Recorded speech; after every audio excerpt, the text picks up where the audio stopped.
those who threaten the existence of the Jewish people are a grave threat to us all. More work needs to be done to combat the scourge of discrimination inherent to anti-Semitism, and under Prime Minister Harper's leadership, Canada will continue to be a leader in those efforts.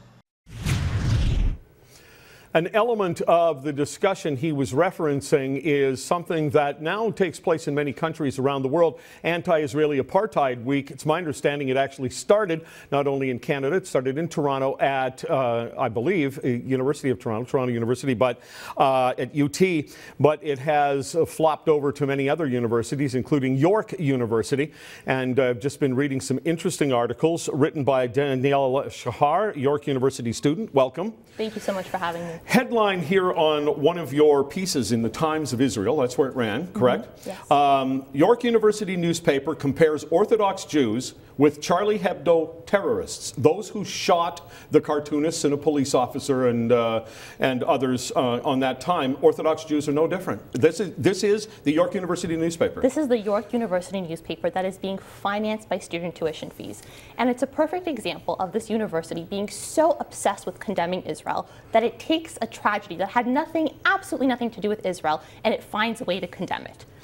All right, now I read a couple of articles that you wrote. You're a good writer. You make a good argument. There, I'm sure, will be people who will disagree with you. Wouldn't that be the kind of thing that ought to be in a student newspaper, even if the editors don't like you or agree with you?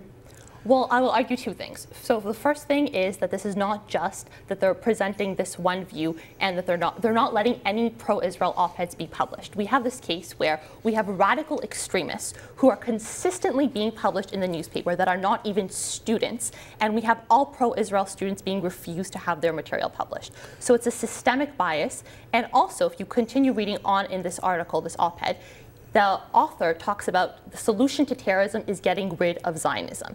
And this is a handy little euphemism for the destruction of the state of Israel. So there are some things that I think as a student newspaper that is being funded by student tuition fees, it should not be inciting hatred on campus. Well, you also say in one of your articles that the student newspaper at York University, in fact, has made a statement that they have no interest in counter views. And by the way, their views do not match that of the average Canadian, I can tell you that. And that's very interesting that we don't even have to speculate about their anti-Israel views because they go right out and tell us this. There's an October 2014 editorial in which one of the editors says the modus operandi of this newspaper is not to be objective, which is ridiculous.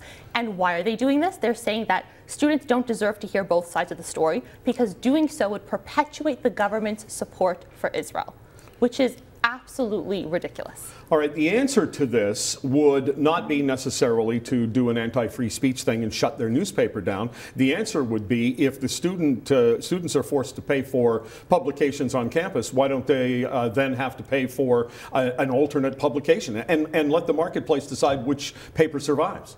And I think that's also what a lot of Jewish students are complaining, that they are in essence funding people to incite against them. Yes. And there is no opt-out process. Students cannot say, I don't want to fund this anti-Israel propaganda. So they're left without any recourse with what to do in a situation like this. And when they try and complain to the newspaper responds with saying that we have too much time on our hands. Well, who would make this kind of decision then to fund a newspaper, to force, as you say, to force Jews and others to fund a newspaper that's in some ways supporting the idea of the destruction of the Jews?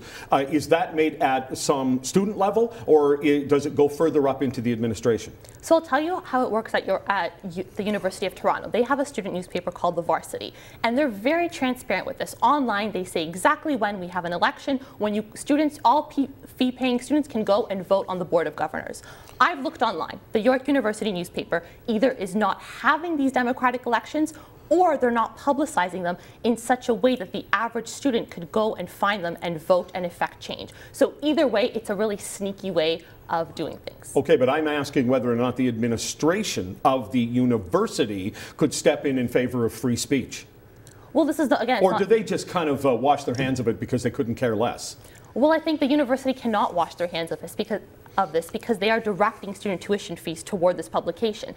And as it is a representative of the university. It says it's autonomous, but it's not. It has a York University name in it, so it reflects badly on York University, I think, when you have this publication that is consistently publishing anti-Israel articles. And we have very,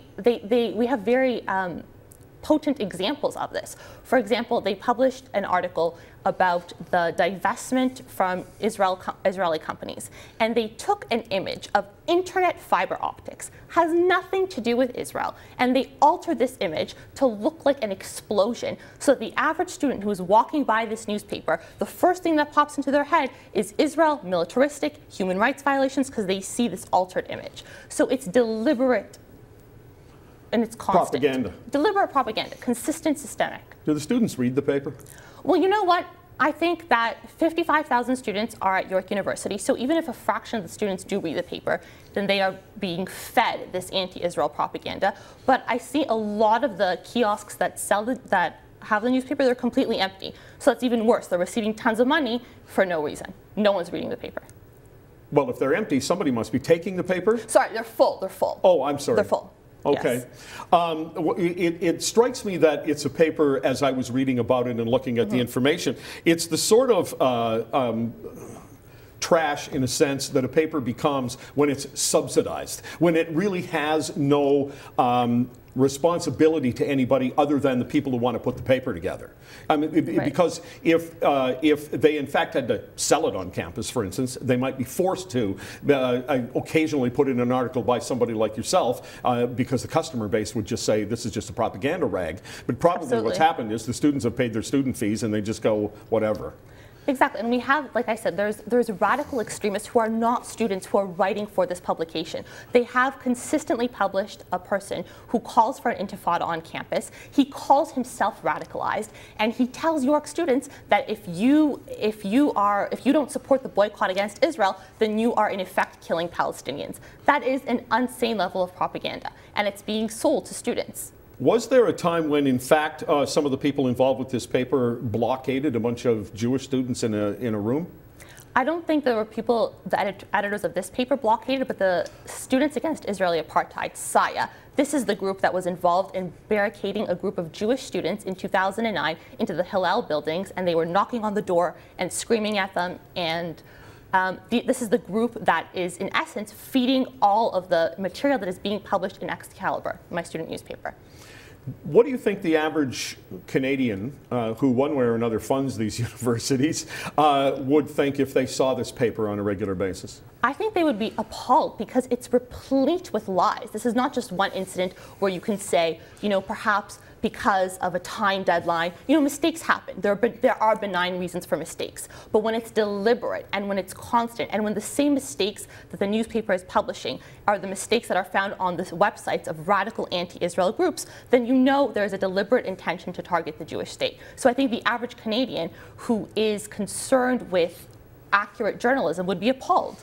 Well, the university should be appalled because any Absolutely. entity within the university that says only one side of an argument is allowed to be presented doesn't get the concept of being in university. And again, I want to reiterate this to the viewers that it's not just me who's speculating that they don't want to show other sides. We have editorials saying objectivity is a myth. We're not concerned with presenting both sides because doing so distracts. It distracts you. And they compare pro-Israel viewpoints to black lynching. They say if you're pro-Israel, then this is as heinous as supporting the murder of African Americans. Thanks for coming in. Thank you so much for having me. Good to have I appreciate you. it.